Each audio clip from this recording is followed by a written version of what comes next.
Hello,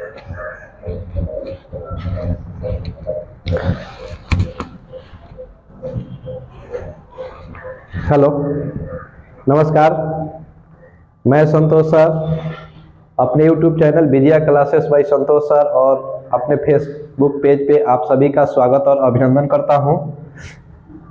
और मैं आज फिर से एक और आप लोगों के लिए वीडियो लेकर के आया हूं और उस वीडियो का नाम होगा क्लास 12th और क्लास 12th के बायोलॉजी और बायोलॉजी का वो भी NCERT प्रश्न। तो आज हम आप लोगों के लिए क्लास 12th के बायोलॉजी का NCERT का 7-8 प्रश्न लेकर के आया हूं और मुझे भरोसा है कि इसके पहले वाले जो भी हमारा वीडियो है आप लोग उस वीडियो को देख करके लाभ उठाए होंगे और उसमें से आप लोगों को 60 से 70% क्वेश्चन याद हो गया होगा। तो आइए इसी कड़ी में एक और वीडियो आप देखिए और उसको अपने कॉपी पर लिखिए और लिखने के बाद 1 से 2 बार याद कीजिए ताकि अब आपके परीक्षा में गिने चुने दिन रह गए हैं और आप अपने रिवीजन को और तेज गति कर दीजिए। और इसी रिवीजन के लिए ही मैं आज आप लोगों के सामने ये वीडियो लेकर के आया हूं, रिवीजन के पर्पस से। और बहुत ही अच्छे प्रश्न है, आप देखिए उस प्रश्न को और लिखिए और लिखने के बाद याद कीजिए। देखिए, सबसे पहला प्रश्न है, वृषण तथा अंडाशय के बारे में प्रत्येक के 2-2 कार्य लिखना है। यानी डायरेक्ट आप कह सकते हैं कि वृषण के और अंडाशय के 2-2 कार्य, यानी वृषण के 2 कार्य और फिर अंडाशय के 2 कार्य। तो देखिए वृषण के क्या है 2 कार्य। आप जानते हैं वृषण जो होता है ना, ये पुरुषों का सबसे प्रमुख जनन अंग होता है वृषण। ऑब्जेक्टिव में भी पूछा जाता है कि पुरुषों के सबसे प्रमुख जनन अंग कौन होता है, तो वृषण। अब वृषण के 2 काम बताना है आपको। तो वृषण के 2 काम देखिए। सबसे पहले वृषण शुक्राणुओं का निर्माण करता है। तो वृषण किसका निर्माण करता है, तो वृषण शुक्राणुओं का निर्माण करता है। और दूसरा कार्य, ये नर हार्मोन, कौन सा हार्मोन, तो नर हार्मोन, और वो भी एंड्रोजन। तो नर हार्मोन एंड्रोजन संश्लेषित करता है तथा स्रावित भी करता है। तो आई होप कि वृषण के 2 कार्य आपको याद हो गया। सबसे पहला, ये शुक्राणुओं का निर्माण करता है और दूसरा, ये नर हार्मोन एंड्रोजन संश्लेषित भी करता है और स्रावित भी करता है। तो ये शुक्राणुओं का निर्माण करेगा और ये नर हार्मोन की उत्पत्ति अर्थात एंड्रोजन की उत्पत्ति करेगा और उसे स्रावित भी करता है, मतलब संश्लेषित और स्रावित करता है। फिर आइए दूसरा कार्य है, मतलब ये अंडाशय है। अंडाशय के 2 कार्य हम लिखे हैं। तो अंडाशय के 2 कार्य है। पहला कार्य, ये अंडाणु का निर्माण करता है। अब देखिए ना, वृषण शुक्राणु का निर्माण किया था, तो अंडाशय अंडाणु का निर्माण करेगा। तो अंडाशय से अंडाणु का निर्माण होगा। और ये देखिए, ये नर हार्मोन एंड्रोजन को संश्लेषित और स्रावित किया था, उसी तरह से ये मादा हार्मोन, और मादा हार्मोन में भी कौन सा, प्रोजेस्टेरॉन। तो प्रोजेस्टेरॉन हार्मोन को संश्लेषित करता है तथा स्रावित करता है। तो आइए एक बार फिर से हम देखते हैं वृषण के कार्य और अंडाशय के कार्य। तो वृषण के कार्य है शुक्राणु का निर्माण करना और नर हार्मोन एंड्रोजन संश्लेषित करना तथा स्रावित करना। फिर अंडाशय के 2 कार्य, ये अंडाणु का निर्माण करेगा और मादा हार्मोन प्रोजेस्टेरॉन को संश्लेषित और स्रावित करता है। तो आई होप कि आपको वृषण और अंडाशय के 2 कार्य याद हो गया होगा। इसके बाद दूसरा प्रश्न है कि शुक्राणु जनन की प्रक्रिया में नियमन शामिल हार्मोनों के नाम बताना है। यानी शुक्राणु जनन की प्रक्रिया में जो हार्मोन शामिल होते हैं उस हार्मोन का नाम बताना है। तो देखिए, इसमें निम्नलिखित हार्मोन शामिल होते हैं, जैसे आप देख सकते हैं, गोनेडोट्रोपिन रिलीजिंग हार्मोन और GnRH आप कह सकते हैं। तो गोनेडोट्रोपिन रिलीजिंग हार्मोन GnRH। दूसरा, ल्यूटिनाइजिंग हार्मोन जिसको LH कहते हैं। फिर तीसरा, फॉलिकल स्टिमुलेटिंग हार्मोन, तो फॉलिकल स्टिमुलेटिंग हार्मोन जिसको आप एफएसएच कहते हैं, एफएसएच। और इसके बाद है एंड्रोजन, इसके बाद इन विहीन इत्यादि भी है। तो आप एक बार फिर से देखेंगे शुक्राणु जनन की प्रक्रिया के नियमन में शामिल हार्मोन, तो gonadotropin releasing hormone GnRH, luteinizing hormone LH, follicle stimulating hormone FSH, इसके बाद है एंड्रोजन, इसके बाद है इन विहीन, और भी कई हार्मोन है जो शुक्राणु जनन की प्रक्रिया के नियमन में शामिल होते हैं। तो यह था दूसरा प्रश्न, शुक्राणु जनन की प्रक्रिया में नियमन में शामिल हार्मोन के नाम। तीसरा क्वेश्चन है, तीसरा प्रश्न है, शुक्रिय परद्रव्य के प्रमुख संघटक क्या है?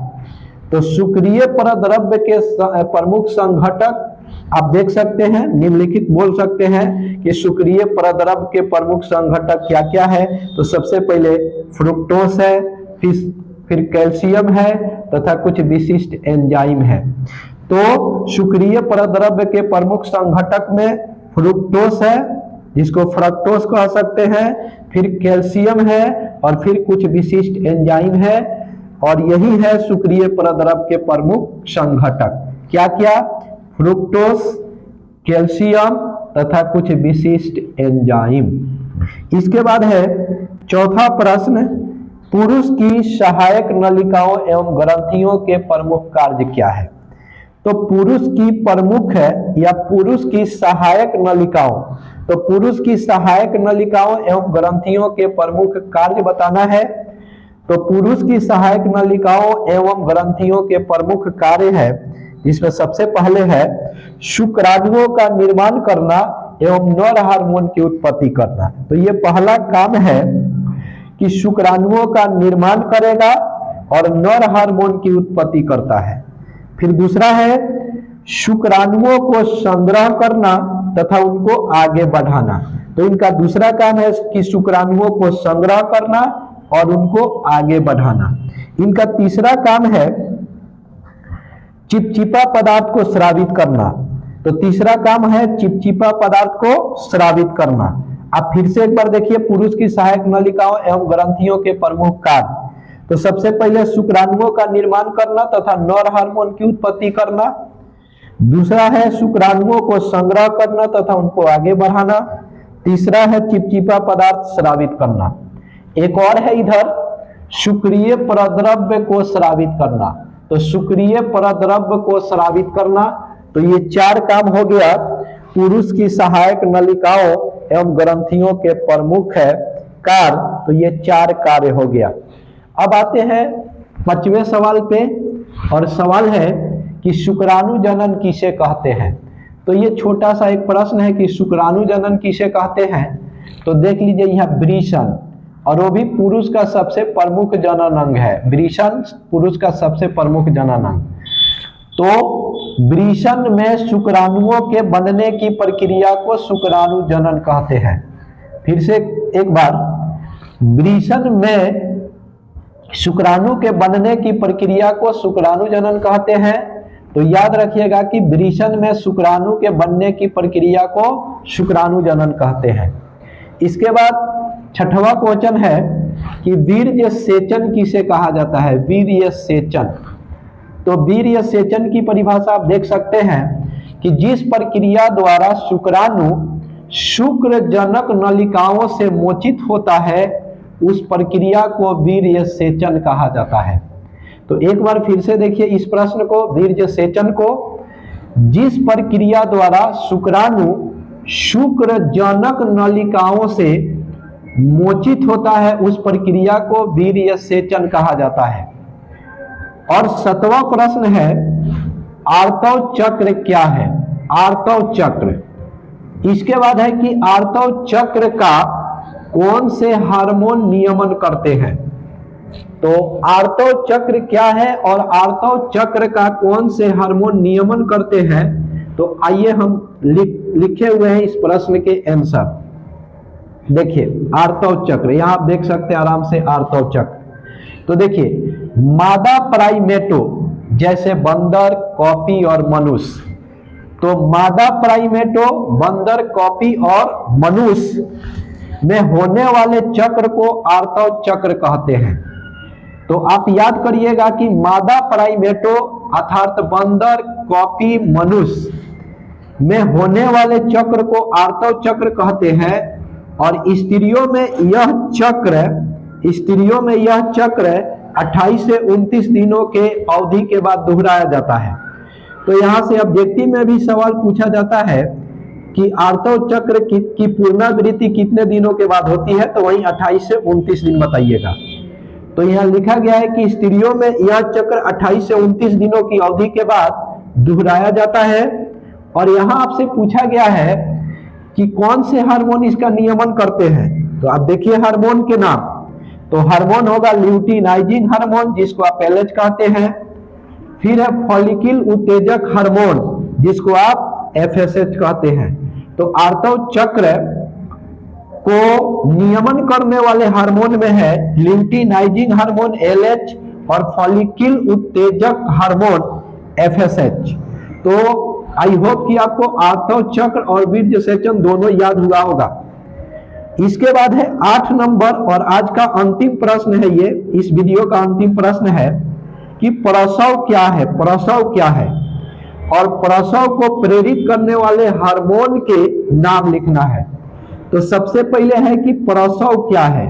तो आप देखिए प्रसव की परिभाषा, तो गर्भ के पूर्ण समय हो जाने के बाद, यानी गर्भ के पूर्ण समय यानी स्त्रियों में गर्भ की पूर्ण समय होने की जो आयु है यानी अवस्था है वो 9 माह होता है।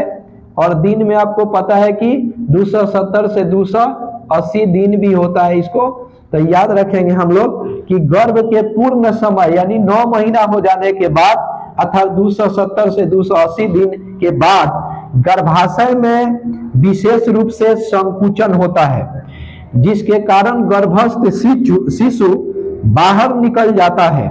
तो गर्भ से बाहर निकल जाने की इस प्रक्रिया को ही प्रसव के नाम से जाना जाता है। एक बार फिर से आपको देखना होगा प्रसव।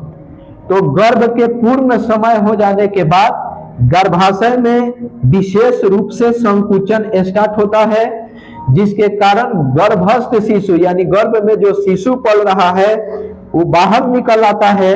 तो गर्भ से या गर्भ में पल रहे बच्चे यानी शिशु जब गर्भ से बाहर निकल आते हैं तो इस प्रक्रिया को कहा जाता है प्रसव। इसी में पूछा है कि इसको प्रेरित करने वाले हार्मोन कौन से होते हैं। तो प्रसव को प्रेरित करने वाले जो हार्मोन होते हैं उसका नाम हमने नीचे लिखा है कार्टिसोल। एक हार्मोन का नाम है कार्टिसोल, एक हार्मोन का नाम है एस्ट्रोजन और एक हार्मोन का नाम है ऑक्सीटोसिन। तो हमेशा हार्मोन का नाम भी याद रखिएगा जो प्रसव को प्रेरित करता है। तो कार्टिसोल, एस्ट्रोजन और ऑक्सीटोसिन। तो आप लोगों को ये वीडियो कैसा लगा आप लोग कमेंट करके बताएंगे और अपने दोस्तों के पास शेयर भी करेंगे। और अगर अच्छा लगे ये वीडियो, ये प्रश्न अच्छा लगे तो आप लोग कमेंट करें, और कमेंट करेंगे तो और भी हम इससे भी बेहतर कंटेंट लेके आप लोगों के सामने परोसने की कोशिश करेंगे।